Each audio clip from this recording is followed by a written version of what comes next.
की किताब उसका 12वां बाब एक बात का, एक चीज को इनिशिएट करता है, एक चीज का आगाज है और दूसरी चीज को रोकने, दूसरी चीज को डिक्रीज करने, दूसरी चीज को पीछे लाने की जो तालीम है वो आपको खुरूज की किताब उसके 12वें बाब में नजर आती है।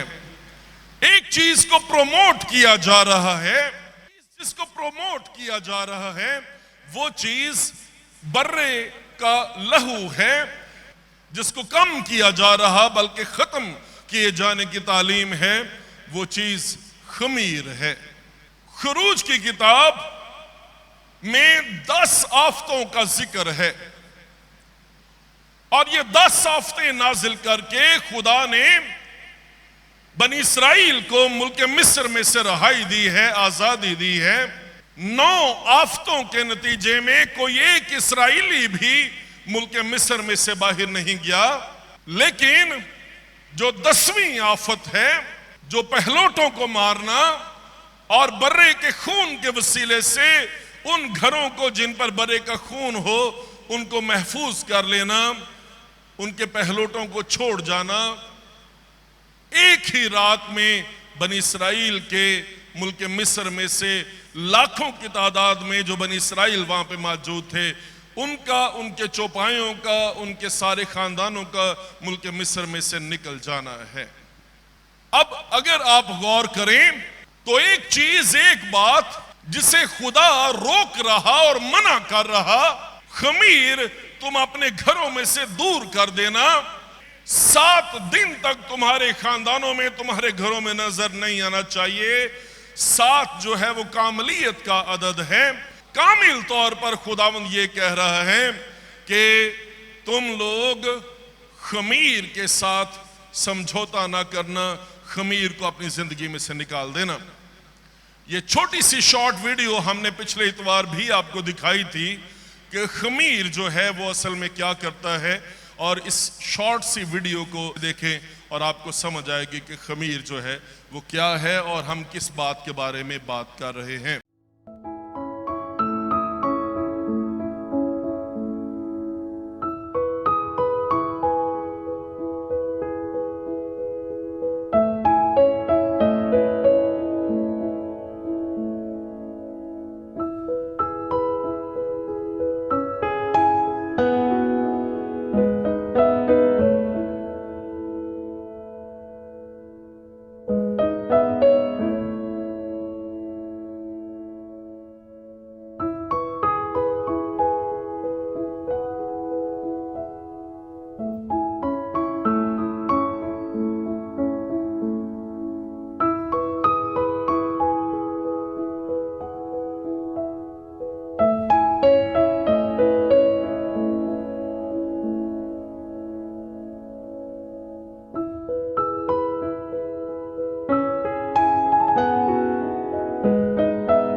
खमीर हमने ये सीखा था कि रेजिंग एजेंट है जो आटे में मिलाने से आटे में हाइड्रोजन और जो मुख्तलिफ गैसेस हैं वो केमिकल के अमल से आटे में शामिल हो जाती हैं और वो आटे को उसके साइज से बहुत बड़ा कर देते हैं।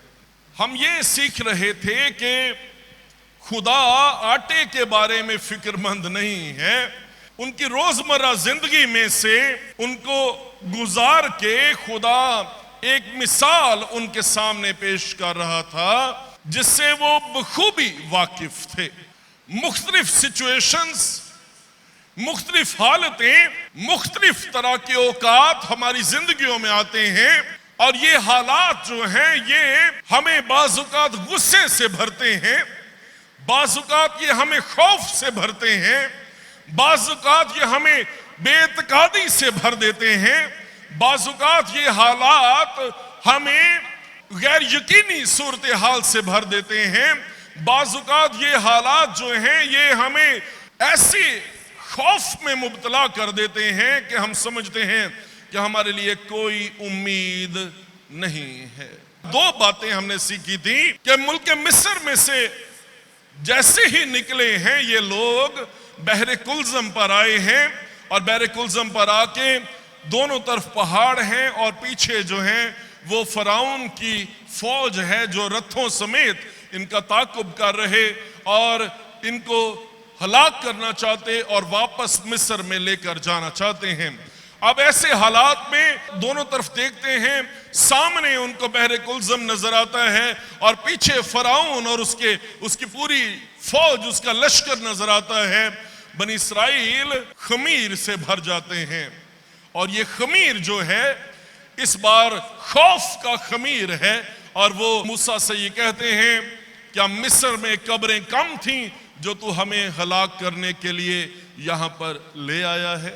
खुदा उन्हें ये कह रहा है कि तुम नई जिंदगी में जा रहे हो, जो मिस्र का खमीर है, जो गुलामी के घर का खमीर है, उसे पीछे छोड़ जाना, उसे अपने साथ लेकर इस नई जिंदगी में, जो जिंदगी बर्रे के खून से प्रोटेक्टेड जिंदगी है, जो जिंदगी बर्रा जिसे सस्टेन कर रहा, बर्रा जो तुम्हें कायम रख रहा, बर्रा जो तुम्हें जिंदा रख रहा है, उस जिंदगी में पुराने खमीर को लेकर ना जाना, लेकिन बहरे कुलज़म पर ही ये पुराना खमीर खौफ की सूरत में इनकी जिंदगियों में आया है और ये नाउमीद हो गए। और खुदा ने मूसा से कहा कि तू खड़ा मुझसे क्यों ये बातें कर रहे, और खुदा उससे कहता है कि अपनी लाठी को बढ़ा बहरे कुलज़म पर, है ना। और बहरे कुलज़म जो है वो महज लाठी बढ़ाने से खुदा ने दो हिस्से कर दिया था।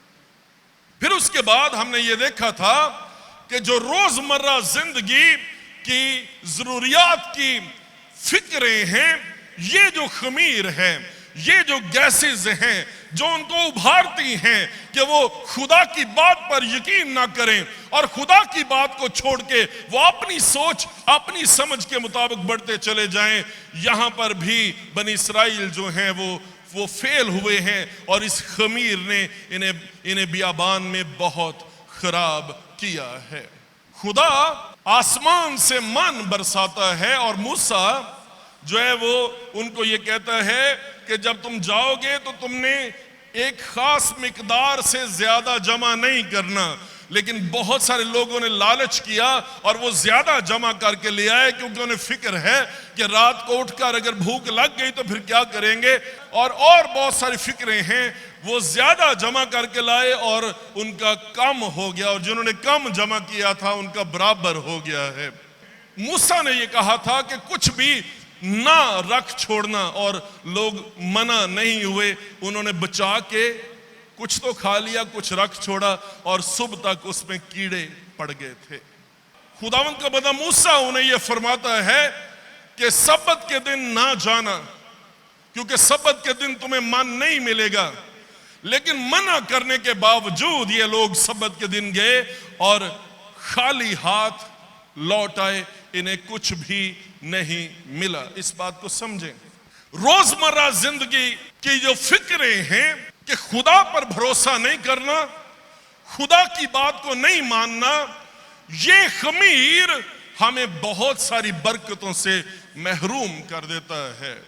और खुदा ने तो पहले ही सिखाया था, मिस्र में से जब वो निकले हैं तो बर्रे को उन्होंने ज़िबा किया था और जो है लाठियां अपने हाथ में लिए हुए, कमरे कस के, आपको याद होना चाहिए, और पांव में जूतियां पहन के वो उस गोश्त में, बर्रे में शामिल हुए थे। और खुदा ने कहा था इस फसह को जल्दी जल्दी खाना।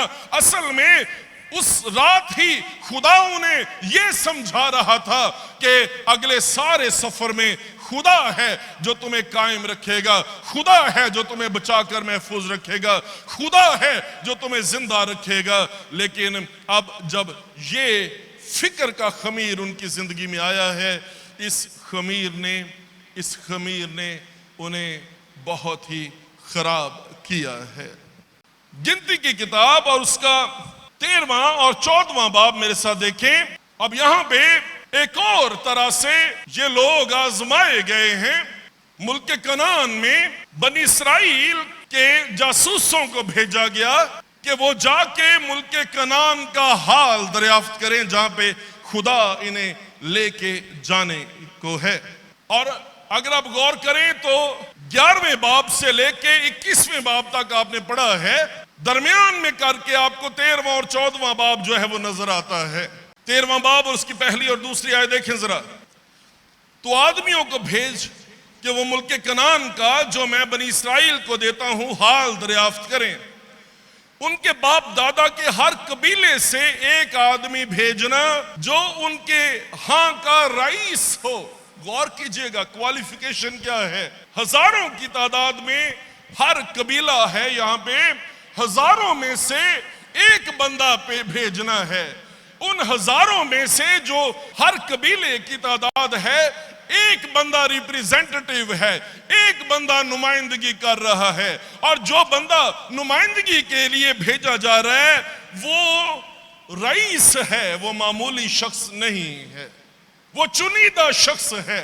और बाइबल मुकद्दस ये फरमाती है, चुनाचे मूसा ने खुदावन के इरशाद के मुआफिक दश्ते फारान से ऐसे आदमी रवाना किए जो बनी इस्राइल के सरदार थे। इन रईसों की अब एक बहुत बड़ी जिम्मेदारी है, और वो जिम्मेदारी ये है कि ये जाएंगे और ये मुल्क कनान का हाल दरियाफ्त करके आएंगे और बनी इस्राइल को बताएंगे, और बनी इस्राइल जो हैं वो आगे बढ़ेंगे और उस मुल्क पर जो है वो कब्जा करेंगे। और वो वादी इसकाल में पहुंचे, वहां से उन्होंने अंगूर की एक डाली काट ली जिसमें एक ही गुच्छा था, और जिसे 2 आदमी एक लाठी पर लटकाए हुए लेकर गए, और कुछ अनार और इंजीर भी लाए। और उसी गुच्छे के सबब से जिसे इस्राएलियों ने वहां से काटा था, उस जगह का नाम वादी इसकाल पड़ गया। और 40 दिन के बाद वो उस मुल्क का हाल दरियाफ्त करके लौटे, और वो चले और मूसा और हारून और बनी इस्राइल की सारी जमायत के पास दश्ते फारान के कादिस में आए, और उनको और सारी जमायत को सब कैफियत सुनाई और उस मुल्क का फल उनको दिखाया। और मूसा से कहने लगे, जिस मुल्क में तूने हमको भेजा हम वहां गए, और वाकई दूध और शहद उसमें बहता है, और ये वहां का फल है। आगे सुने 28वीं आयत। लेकिन जो लोग वहां बसे हुए हैं वो जोरावर हैं, और उनके शहर बड़े बड़े और फसीलदार हैं, और हमने बनी अनाक को भी वहां देखा। उस मुल्क के जनूबी हिस्से में तो अमली की आबाद हैं, और हित्ती और यबूसी और अमूरी पहाड़ों पर रहते हैं, और समुद्र के साहिल पर और यर्दन के किनारे किनारे कनानी बसे हुए हैं। अब ये 5 कौमें हैं जिनका इन्होंने नाम लिया है। खुदा ने जो अब्राहम से वादा किया था, उसने 7 कौमों का जिक्र किया था कि उन 7 कौमों को मैं निकालूंगा, तुम्हारे सामने से दफा करूंगा। 7 में से 5 कौमों का यहां पर बयान ये लोग कर रहे हैं। तब कालिब ने मूसा के सामने लोगों को चुप कराया और कहा कि चलो हम एकदम जाकर उस पर कब्जा करें, क्योंकि हम इस काबिल हैं कि उस पर तसर्रुफ कर लें। लेकिन जो और आदमी उसके साथ गए थे वो कहने लगे कि हम इस लायक नहीं कि उन लोगों पर हमला करें, क्योंकि वो हमसे ज्यादा जोरावर हैं। उन आदमियों ने बनी इस्राइल को उस मुल्क की जिसे वो देखने गए थे बुरी खबर दी और कहा कि वो मुल्क जिसका हाल दरियाफ्त करने को हम उसमें से गुजरे, एक ऐसा मुल्क है जो अपने बाशिंदों को खा जाता है। और वहां जितने आदमी हमने देखे वो सब बड़े कदावर हैं। और हमने वहां बनियानाक को भी देखा जो जब्बार हैं। इनके बारे में कहा जाता है ये 9-9 फीट के 8-8 फीट के ये कदावर लोग थे। जाति जूलियत उनमें से एक था। ठीक, सो जाति जूलियत जो है वो जब्बार और कहार टाइप का शख्स था। सो वो कहते हैं और हम तो अपनी ही निगाह में ऐसे थे जैसे टिड्डे होते हैं और ऐसे ही उनकी निगाह में थे। अब गौर कीजिएगा, ये चुनिंदा लोगों का हाल है। ये रईस हैं जो गए हैं, ये सरदार हैं जो वहां पर पहुंचे हैं। 12 लोग जो हैं वो 40 दिन का सर्वे करके आए हैं और 40 दिन के बाद ये 2 लोग अंगूर का एक गुच्छा उठाकर वहां से लाए हैं और लाकर ये कहने लगे वाकई उस मुल्क में दूध और शहद जो है वो बहता है। थोड़ी सी तारीफ, साथ ही वहां पे हमने 5 कौमें देखी और ये 5 कौमें जो हैं जा बजा रहती हैं। और फिर वो कहते हैं कि वो वहां के बाशिंदे बड़े बड़े हैं, वो लोग जो हैं वो कदावर हैं, वो जब्बार और कहार हैं। वहां पे हमने बनियानाक को भी देखा। ये मुल्क है जो अपने बाशिंदों को निगल जाता है।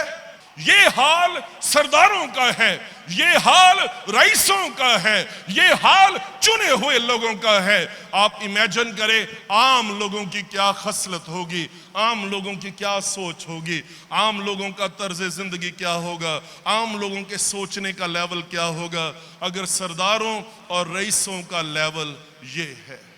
हम अपनी ही निगाह में टिड्डे थे और ऐसा ही हम उनकी निगाह में थे। इससे पहले कि आप किसी और की निगाह में टिड्डे हों, आप अपनी निगाह में ही टिड्डे होते हैं। और जब आप अपनी ही निगाह में टिड्डे होते हैं तो आप दूसरों की निगाह में भी टिड्डे बन जाते हैं।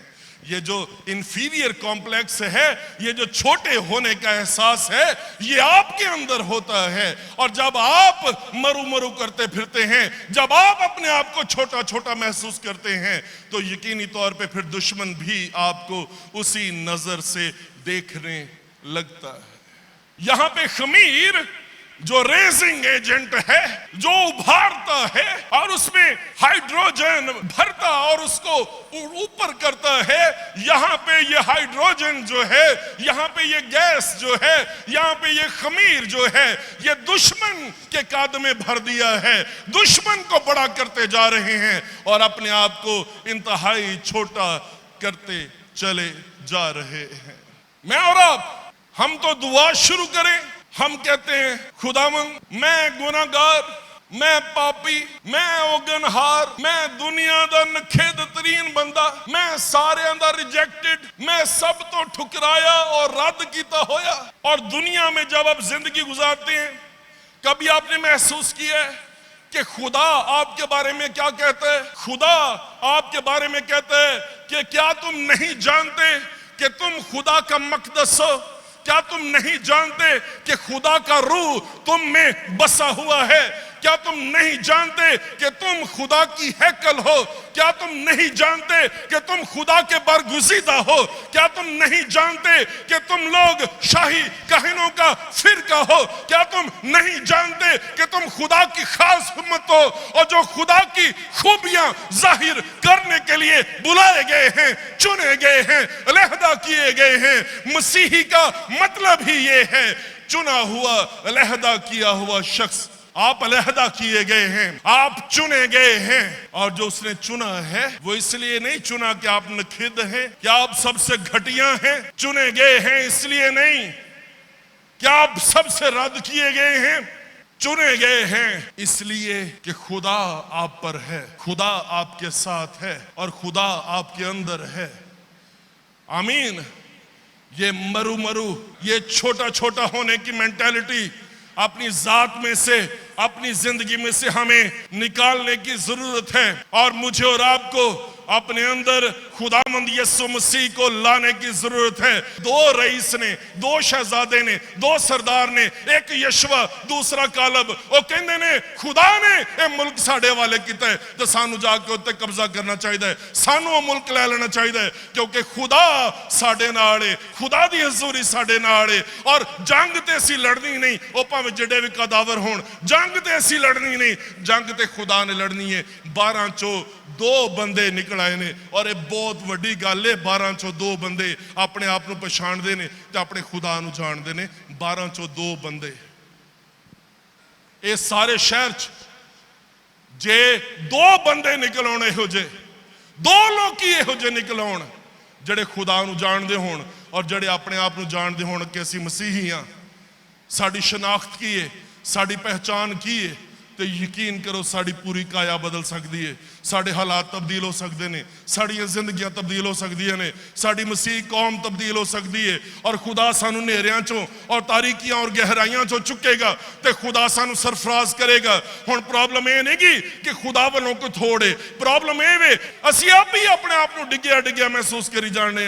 जिन्नी देर तक अपने आप को ना पछाणांगे, जिन्नी देर तक अपने आप को ना जाणांगे, उन्नी देर तक साढ़े वास्ते बहाली नहीं। खुदा ने सब कुछ कर दिता, उन्हें अपना बेटा दे दिता है, उन्हें अपने बेटे को कुर्बान कर दिता है, उन्हें अपने बेटे के खून के वसीले ना, जिहदे बारे यूहन्ना इस्तबागी कहता है कि देखो ये खुदा का बर्रा है जो दुनिया का गुनाह उठा ले जाता है। उसने हमारे गुनाहों को उठा लिया है, उसने खून बहा दिया है। लेकिन अब जरूरत इस बात की है कि ना सिर्फ हम खुदावंद यीशु मसीह को पहचान जाएं, बल्कि मैं और आप खुदावंद यीशु मसीह में कौन हैं, हम अपने आप को भी पहचान लें। हम खून खरीदे हैं, हम बरगुजीदे लोग हैं, आमीन। हम चुने हुए लोग हैं, हम खुदा की खास उम्मत हैं, हम खुदा की खूबियां जाहिर करने वाले लोग हैं। वो नाम जो सब नामों से आला है, उस नाम को जानने वाले, उस नाम को अपने साथ जोड़ने वाले इस दुनिया में, इस शहर में, इस चर्च में, इस सारी कायनात में मसीही होना सबसे बड़ा इस्तेहकाक है। और इससे बड़ी इज्जत, इससे बड़ा रुतबा, इससे बड़ा मुकाम और कोई नहीं है कि आप मसीही हो। इससे बड़ी बात और कोई नहीं कि आप मसीही हो।